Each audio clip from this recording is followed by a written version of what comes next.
प्यारे दर्शकों नमस्कार। आइए नजर डालते हैं हमारे प्यारे राज्य हरियाणा की तमाम बड़ी खबरों पर।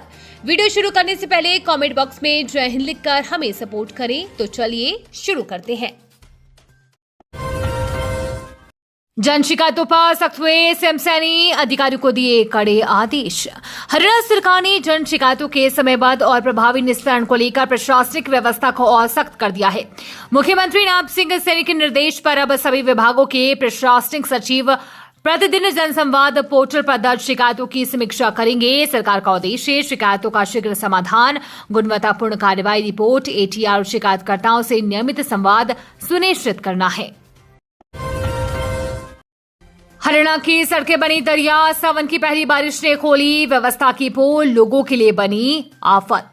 जींद के निर्वाणा में सावन की पहली बारिश ने जहां भीषण गर्मी से राहत दी, वहीं नगर परिषद के दावों की भी पोल खोल कर रखती है।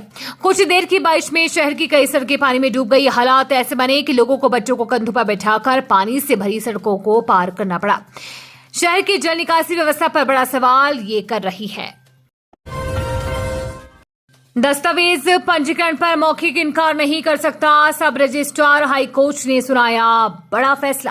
पंजाब एवं हरियाणा हाई कोर्ट ने एक अहम फैसले में स्पष्ट किया है कि किसी भी दस्तावेज को पंजीकरण के लिए प्रस्तुत किए जाने पर सब रजिस्ट्रार केवल मौखिक रूप से इनकार नहीं कर सकता। उसे या तो दस्तावेज का विधि अनुसार पंजीकरण करना होगा या फिर पंजीकरण से इनकार करते हुए कारण युक्त लिखित आदेश पारित करना होगा।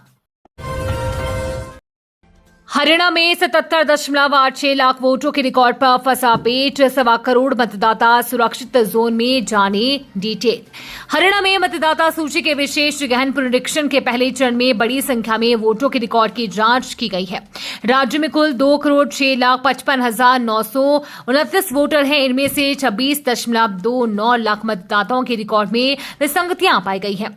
18.57 लाख वोटरों की मैपिंग नहीं हो पाई है। करीब 33 lakh voter draft voter list में शामिल नहीं होंगे।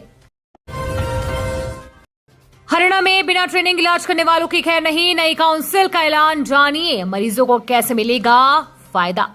हरियाणा सरकार ने राज्य में स्वास्थ्य सेवाओं की गुणवत्ता सुधारने और मरीजों का बेहतर इलाज सुनिश्चित करने के लिए Haryana state allied and health care council का गठन किया है।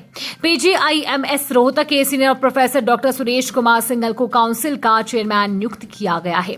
स्थायी काउंसिल बनने तक यह स्थायी आधार पर काम करेगी। एलाइड हेल्थ सर्विसेज में वे स्वास्थ्य पेशेवर शामिल होते हैं। हरियाणा पुलिस कर्मियों को बड़ा तोहफा, 3% विशेष कोटे के तहत कांस्टेबलों की प्रमोशन प्रक्रिया शुरू। 3% विशेष कोटे के तहत हरियाणा पुलिस में कांस्टेबलों की पदोन्नति के लिए प्रक्रिया शुरू हो गई है।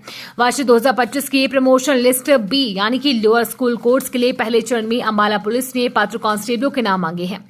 पुलिस मुख्यालय और आईजीपी अंबाला रेंज के निर्देश पर सभी डीएसपी, थाना प्रभारियों, पुलिस चौकी प्रभारी और अन्य इकाइयों को योग्य पुलिस कर्मियों की सूची भेजने के आदेश दिए गए हैं। इस विशेष कोटे में पदोन्नति के लिए केवल 3 श्रेणियों के पुलिस कर्मियों पर विचार किया जाएगा।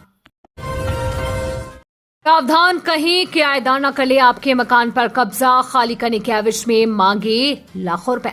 अगर आपने भी अपना मकान किराए पर दिया है तो ये खबर आपके लिए महत्वपूर्ण है। ऐसा ना हो कि आप किसी को अपना मकान किराए पर दो और वो मकान पर ही कब्जा कर ले, मकान खाली करने के नाम पर मोटी रकम की मांग करे। ऐसा ही एक मामला सेक्टर 12A में सामने आया है, जहां रिहायशी प्लॉट पर अवैध कब्जा करू से खाली कराने के बदले 30 लाख रुपए की मांग और जान से मारने की धमकी दी गई।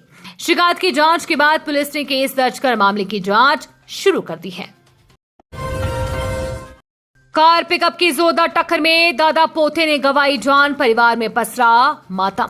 हरियाणा के सिरसा जिले से एक दुखद खबर सामने आई है। यहां एक दर्दनाक सड़क हादसे में दादा पोते की मौत हो गई है। घटना की सूचना जैसे ही परिवार तक पहुंची तो हर जगह चीख पुकार मच गई। मिली जानकारी के अनुसार मृतक दादा पोते की पहचान ओम प्रकाश और 7 वर्षीय केशव पुत्र बजरंग लाल निवासी बेगू रोड के रूप में हुई है। बताया जा रहा है कि मृतक ओम प्रकाश पत्नी और पोते सहित गाड़ी में सिरसा की ओर जा रहे थे। जैसे ही वे गांव पहड़का के पास पहुंचे तो उनकी कार की टक्कर सामने से आ रही पिकअप से हो गई। टक्कर इतनी जोरदार थी कि दोनों के वाहनों के परखच्चे उड़ गए। ये थी आज की फटाफट खबरें। हम मिलेंगे अगले बुलेटिन में, तब तक के लिए धन्यवाद और जय हिंद।